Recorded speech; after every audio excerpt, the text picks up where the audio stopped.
bienvenue sur Terre de Mission, l'émission religieuse de TV Liberté, en ce dimanche 6 février. 3 séquences dans notre émission. Tout d'abord, à l'occasion de la parution d'un superbe hors-série du Figaro, Marie, celle qui a dit oui, nous rencontrerons le père Renaud Silly, dominicain et exégète, qui a fait un article tout à fait remarquable dans cette publication. Ensuite, à l'occasion de la parution d'un petit opuscule, le discernement des esprits en matière d'apparition. Cette brochure nous sera présentée par Yves Delassus, président de l'action familiale et scolaire. Et ensuite, là aussi, c'est une nouvelle parution, éduquée par le cinéma. D'une certaine manière, c'est le tome 2, avec 150 nouveaux films, qui nous sera présenté par Sabine de la Moissonnière.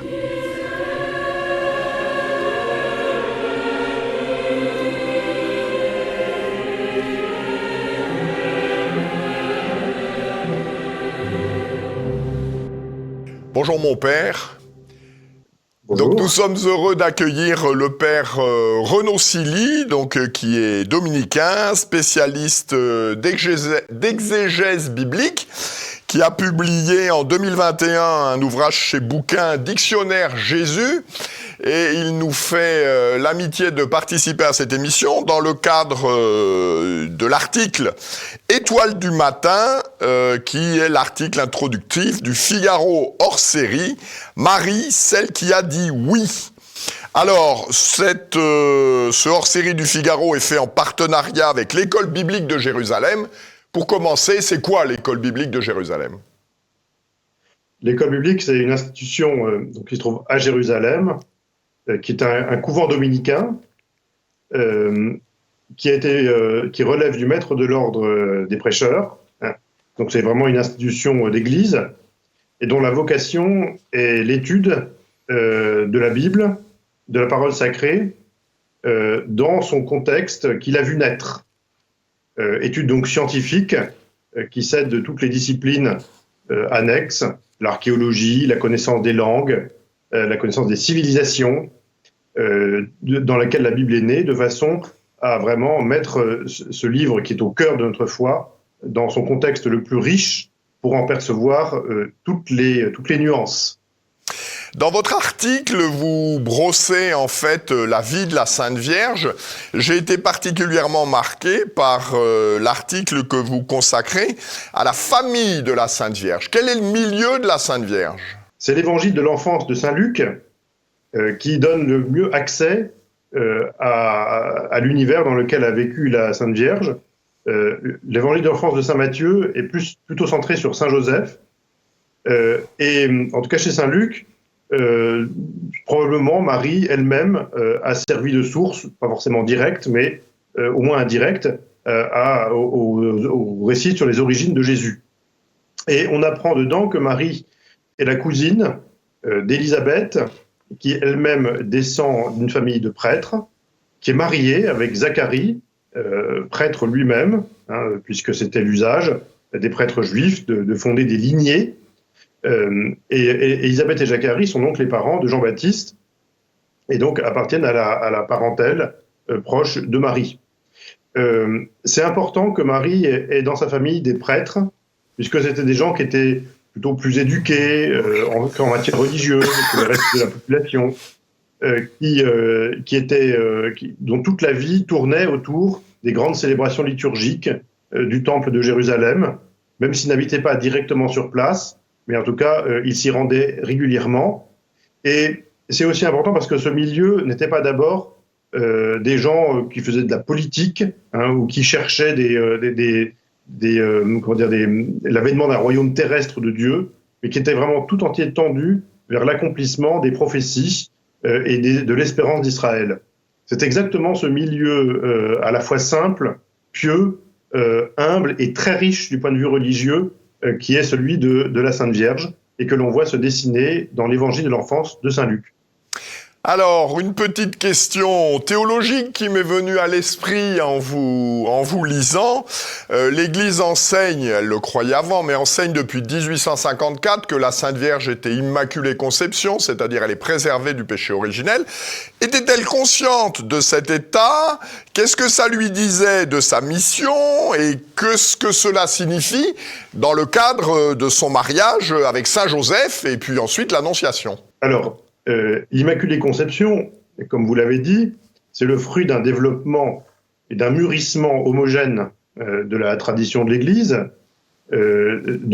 qui fait appel, si vous voulez, à un certain nombre quand même de notions théologiques très précises pour être explicitées telles que nous le comprenons maintenant, de sorte que, comme telle, l'expression n'aurait pas voulu dire grand-chose pour Marie. En revanche, on peut imaginer que lorsque Marie faisait son examen de conscience, comme on le fait d'ailleurs avant de se confesser, par exemple, lorsqu'elle faisait son examen de conscience, elle ne discernait en elle aucune trace de péché, ni même de complaisance pour le péché. Et vu ce qu'elle était, elle ne pouvait pas ne pas voir en cela une grâce venue du Seigneur. Et comme toute grâce est à la fois personnelle et ecclésiale, eh bien, Marie savait que cette grâce qu'elle avait reçue d'être sans péché, enfin de ne pas commettre de péché, était pas seulement pour elle, mais aussi pour l'accomplissement du plan de Dieu.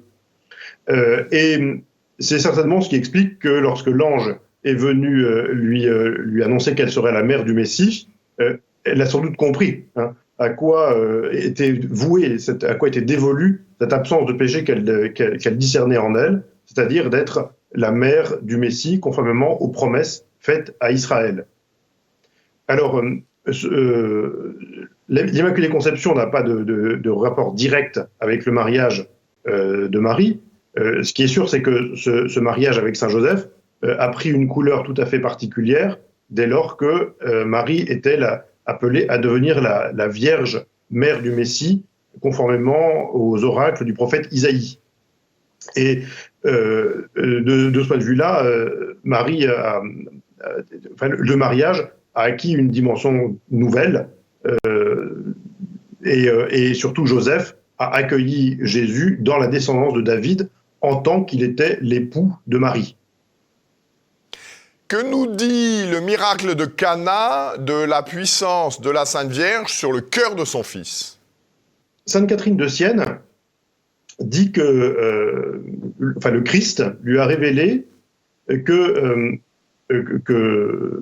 pouvait faire grâce directement de sa propre initiative, d'ailleurs il le faisait, sans doute en de maintes circonstances, mais que d'une certaine manière il préférait faire grâce pour exaucer la prière de ses serviteurs.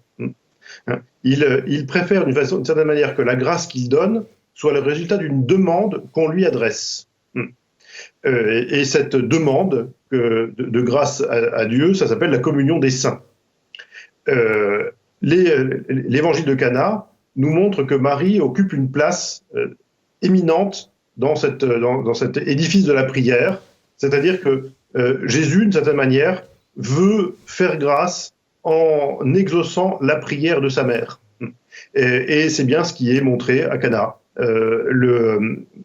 Pour que cette noce ne tourne pas court, qu'elle porte tous les fruits qui lui étaient promis, qui sont promis à l'union de l'homme et de la femme, eh bien, il faut que Marie intercède pour ses époux. Évidemment, cette scène n'est pas limitée à un épisode particulier, ça dit quelque chose de général dans la vie de Marie. Elle est celle qui intercède par excellence. Au pied de la croix, par Saint Jean, Marie devient notre mère. Elle devient également la mère de l'Église, mater ecclésiae, c'est l'expression qu'a promulguée le pape Paul VI à l'occasion du concile. Cela veut dire quoi, Marie, mère de l'Église? C'est sûr que la manière dont Marie est devenue mère n'est pas une façon ordinaire, puisqu'elle est devenue mère en restant vierge, ça c'est le miracle. Elle est mère par la puissance de l'Esprit Saint, qu'il a prise sous son ombre, dit l'ange Gabriel, ça c'est le mode de sa maternité. Et puis elle est aussi devenue mère en accomplissement des prophéties relatives au Messie. Et ça c'est la signification de sa maternité. Donc, dans la mesure où tout ce que Jésus est comme homme, il l'a reçu de Marie, cette maternité de Marie s'étend à tout ce que le Christ est comme homme, à la fois le miracle, le mode de cette nouvelle naissance dans l'Esprit Saint et l'accomplissement des promesses de Dieu faites au Père. C'est pour ça que la maternité de Marie inaugure un nouveau mode, en fait, d'être homme. Un mode qui est proprement celui du Christ, et que le Christ veut partager avec tous ses frères et toutes ses sœurs. Et donc, c'est en cela que Marie est mère de l'Église. Elle est mère du Christ qui est la tête de l'Église, elle est mère aussi du corps. Et elle est mère puisqu'elle nous enfante virginalement, elle nous enfante dans la vie de la grâce qui est l'habitation de l'Esprit Saint, qui nous conçoit au baptême, et elle est mère, elle nous enfante aussi dans l'accomplissement du dessein bienveillant de Dieu qui a été promis par les prophètes. Toutes ces dimensions-là font que la maternité de Marie se termine pas simplement dans la personne individuelle de Jésus, mais dans tout ce que Jésus est, récapitulant l'ensemble de l'humanité sauvée en lui.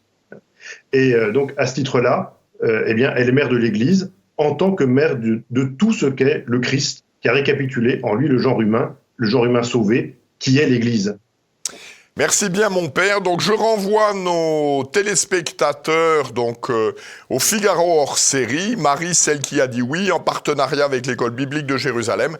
C'est extrêmement intéressant et c'est également merveilleusement illustré. Voilà, il y a aussi des commentaires de toutes les prières mariales. Voilà, je crois que tout le monde aura grand intérêt à lire ce document. Merci beaucoup mon père. Merci.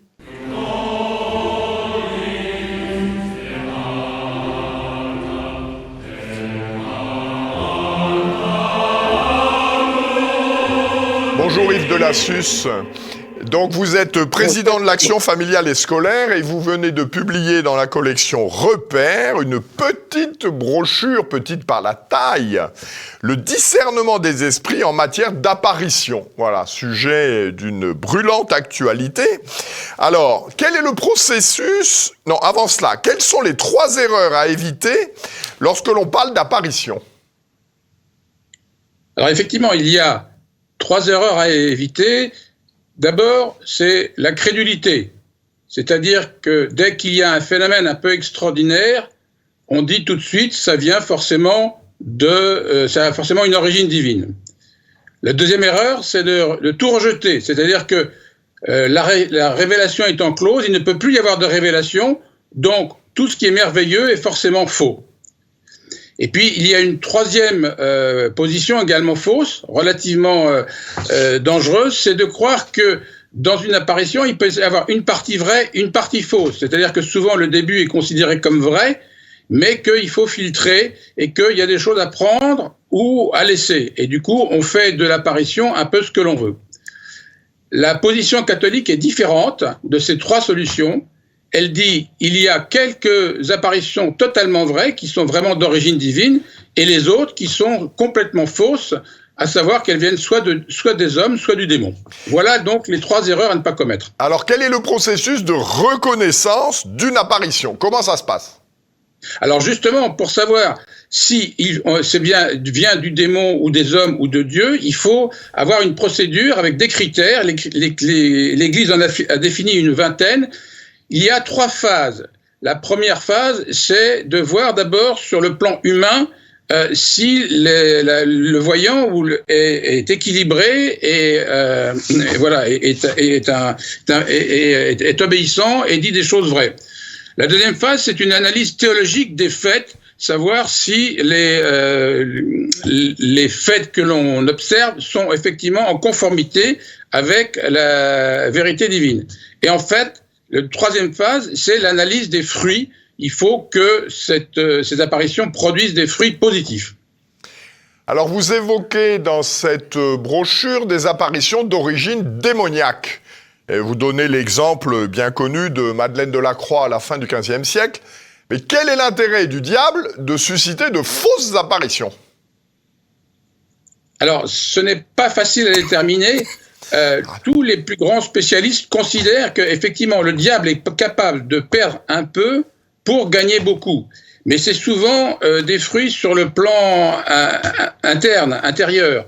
Et donc, seuls vraiment des confesseurs pourront dire si une conversion ou si quelque chose qui vient d'une apparition est durable, est persévérante et effectivement est un bien pour la personne. Il peut y avoir des biens apparents extérieurs qui dans le temps ne durent pas, par exemple, ou alors il peut y avoir des biens effectivement apparents mais qui conduisent à une erreur qui se révélera dans le temps beaucoup plus grave que les conversions qu'il a pu y avoir. Que peut faire et que ne peut pas faire le diable dans le cadre de ces apparitions ?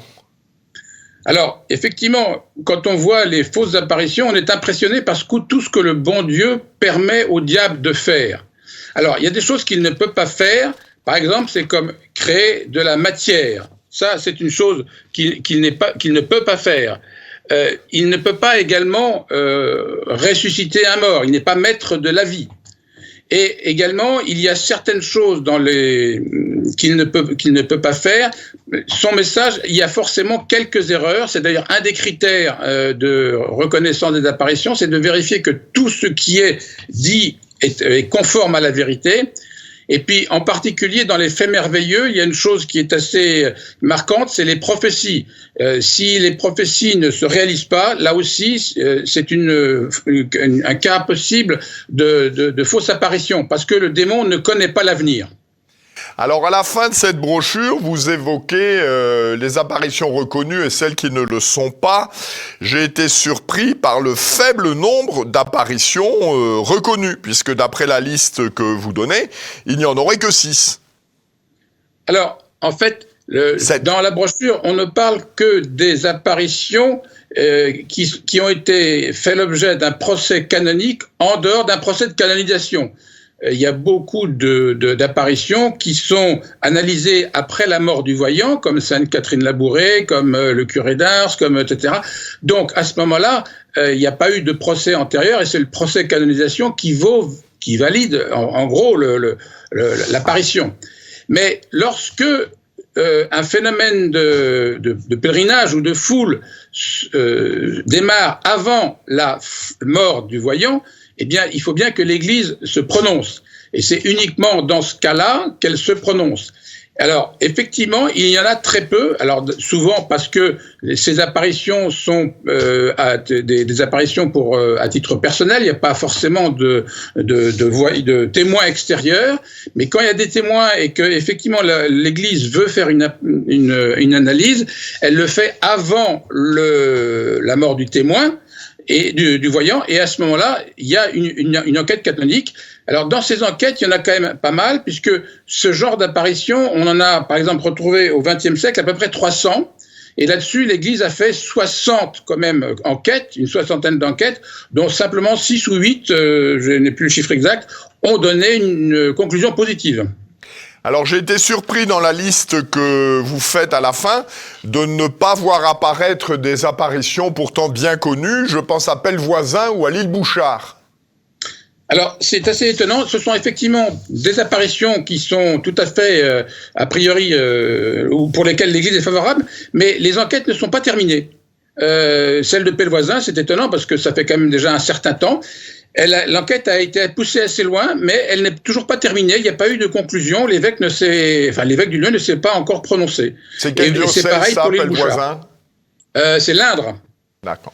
Voilà. Eh bien, donc, je me permets de renvoyer nos téléspectateurs à cette petite brochure. Ça coûte 3 € et ça fait 22 pages. Donc, c'est pas un investissement démesuré. Le discernement des esprits en matière d'apparition. Merci beaucoup, Yves Delassus.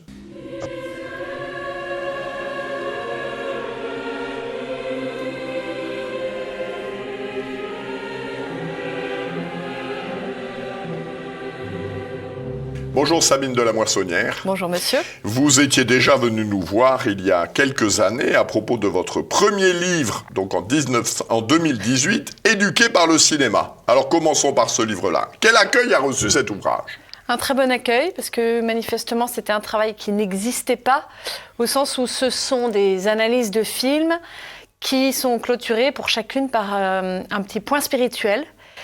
Donc, quel est l'enseignement chrétien que je peux tirer du film? Donc ça, c'était bien, ça a bien plu, c'était plébiscité. Il y avait une demande. Il y avait probablement une demande sur laquelle on est tombé. Et là, vous revenez avec un deuxième tome, si je puis dire, éduqué par le cinéma, une édition spéciale, plus de 150 films récents, donc à partir de 15 ans.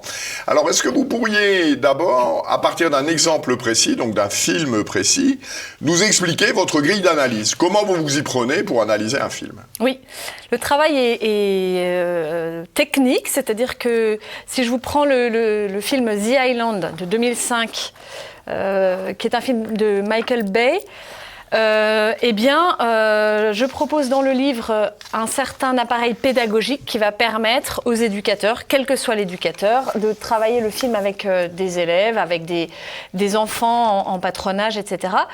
Avant la projection, c'est-à-dire qu'avant de regarder le film, on fait une petite présentation et on donne des pistes techniques. Dans ce film-là, par exemple, on a énormément de gros plans, très gros plans. Pourquoi est-ce que le réalisateur fait ce choix-là ? Pourquoi est-ce qu'on retrouve certains objets ou certains éléments, etc. Donc on attire l'attention des personnes qui regardent le film sur ces éléments techniques pour éveiller le regard. Ensuite, nous regardons le film et puis ensuite, il y a tout un appareil pédagogique que le livre propose qui permet de poser des questions après la projection sur le film pour s'assurer que tout le monde a bien compris, surtout dans ce genre de film un peu difficile, c'est une dystopie. Et puis, je propose, et ça, dans ce livre-là, par rapport au précédent, c'est un peu plus travaillé, 2 scènes à décrypter pour montrer en quoi la technique est vraiment au service du sens au cinéma. Rien n'est gratuit. On a 40 images à la seconde au cinéma, donc tout est travaillé. Et puis ensuite, des thèmes plus larges que le réalisateur va aborder. Et enfin, un thème spirituel qu'on peut tirer comme chrétien, même si les films que je propose ne sont pas chrétiens. Pas tous. Pas tous. Certains sont religieux, et sinon, dans ceux qui sont développés le plus, ce sont des films qui ne sont pas chrétiens, mais qui parlent de l'homme, et parlant de l'homme, touchent la question de Dieu quand même. Donc ce livre s'adresse essentiellement aux parents et aux éducateurs ? Oui, aux parents et aux éducateurs. On peut aussi l'offrir aux adolescents eux-mêmes parce que certains sont très contents de lire des éléments sur des films. Mais en tout cas, moi, je les ai écrits dans un but éducatif pour les parents, les éducateurs. Éducateur, c'est très large. Ça peut être le professeur, ça peut être un aumônier, un éducateur en pastoral, etc. Alors, comment l'utiliser, ce livre ? Alors, si on est en famille, on peut très bien se dire quel film regarde-t-on samedi soir ? À ce moment-là, il suffit de se rendre au début du livre où vous avez un sommaire avec des thèmes. Alors, quels sont les thèmes, justement ? Alors, il y a dans celui-là 6 grands thèmes. Enfance, adolescence, famille, construction personnelle, amour, affectivité, etc. Des grands thèmes de société et des grands thèmes familiaux. Et dans ce livre-là, j'ai mis des thèmes qui me semblent être importants d'aborder avec des adolescents plus grands, puisque ce livre s'adresse plutôt pour un public de 15 ans et plus. Et donc, il y a parfois des thèmes un petit peu plus difficiles à aborder, du type le film Trafic qui parle de la drogue, The Island qui va parler entre autres de l'eugénisme ou de ce genre de choses. Il y a la souffrance due à l'amour, éventuellement l'infidélité. Alors tout ça c'est très négatif. Il y a aussi des thèmes très positifs. Alors lesquels ? La chasteté, l'engagement, la joie au travail, la contemplation de la nature, etc. Est-ce qu'en 3 années, puisque votre premier livre était 2018, celui-ci vient de paraître en 2021, vous sentez une évolution dans les thèmes ou dans la manière de les aborder ? Disons que moi, j'ai choisi d'évoluer dans ce 2e volume parce que ça émanait d'une demande des parents qui me disaient « Nos enfants, au-delà de 15 ans, ne regardent plus des grands classiques ou même des classiques pas si anciens. Ils ont besoin de regarder… » La Grande Vadrouille, c'est fini. La Grande Vadrouille, si, le 25 décembre, avec les enfants, après le déjeuner de Noël, oui, en famille. Mais c'est vrai que maintenant, ils ont besoin de films qui les poussent un peu dans leur retranchement et qui soient beaucoup plus rapides, voire un peu plus violent. Et les parents me disaient, on ne sait pas quoi regarder avec nos enfants, d'où ce livre-là. Donc des films dans ce livre-là un tout petit peu plus violents, parfois, mais je le dis toujours parce que je fais une mise en garde, il y a des scènes un peu plus gênantes, mais je le précise. Je le précise parce que je ne veux pas que les personnes qui se servent du livre soient prises en traître, entre guillemets, mais je le précise, mais il y a en effet des films qui éventuellement ont des scènes intimes, notamment dans les films français. Parce que ça, les films français... Ah oui, vous avez le sentiment que c'est plus marqué. Mais c'est une réalité. C'est pour ça que dans le premier volume, j'avais mis très peu de films français, parce que c'était pas possible pour un très jeune public. Et là, il y en a un peu plus, mais il faut admettre ça, malheureusement. C'est entre guillemets un point de passage obligé. Un peu. Mais je mets du coup cette précision... au moment du synopsis pour que les parents puissent prévenir les enfants ou en discuter un peu avec eux avant. Alors, votre coup de cœur, là, dans toute cette liste, donc il y a combien de films? Là, vous nous dites 150. Coup de cœur. Alors, coup de cœur, moi, je peux vous donner un coup de cœur qui n'est pas dans le livre. Peut-être pour un 3e volume, je ne sais pas. C'est un film que je viens de découvrir alors qu'il est ancien, qui est un Clint Eastwood, qui est un réalisateur que j'aime bien. Et c'est un film qui s'appelle Impitoyable. Et c'est sur la spirale du mal et du bien, façon Eastwood, donc avec pas mal de violence, mais en même temps c'est pour la dénoncer, il n'y a pas de complaisance, et c'est extrêmement remarquable. Alors, à réserver quand même aux plus âgés. Alors, qu'est-ce qu'il y a de remarquable ? Il montre comment le mal part au départ d'un péché qui est la prostitution et en entraîne énormément la cupidité de celui qui gère entre guillemets ses prostituées, la vengeance parce qu'il y a une prostituée qui se fait agresser, etc. Donc il y a des hommes qui viennent la défendre et qui en tuent d'autres, etc. C'est l'effet boule de neige du mal, mais à l'inverse, il y a un personnage très pur au milieu de ces personnages, qui est Clint Eastwood, bien sûr, et qui est pour autant très tenté par le mal. Il est très humain, et ça, c'est aussi très propre à Clint Eastwood. Il est tenté, mais il lutte contre cela, et il reste chaste dans son monde de prostitution. Il choisit de ne pas toucher à l'alcool, parce qu'il y a l'alcoolisme aussi. Lorsqu'il chute, ça le rend violent, donc il en revient, etc. Et je trouve que c'est une très, très habile réflexion sur le bien et le mal. Bon, c'est pas Blanche-Neige et les 7 nains, votre film, là. Non, mais Clint Eastwood, c'est rarement Blanche-Neige et les 7 nains. Clint Eastwood, j'en ai un là-dedans, c'est quand même à réserver aux plus mûrs. Je dis à partir de 15 ans, certains films sont plutôt pour 17-18. Merci beaucoup. Donc, je renvoie nos téléspectateurs à l'ouvrage de Sabine de la Moissonnière, Éduquée par le cinéma. Donc, il y a 2 ouvrages, en fait, qui portent le même titre. Là, nous parlons du deuxième, plus de 150 films récents. Voilà. Merci beaucoup. Donc, notre émission s'achève. Vous avez rendez-vous la semaine prochaine avec mon ami Guillaume de Thieulois, qui animera l'émission. D'ici là, que Dieu, qui est Père, Fils et Saint-Esprit, nous garde. Bon dimanche et bonne semaine à tous.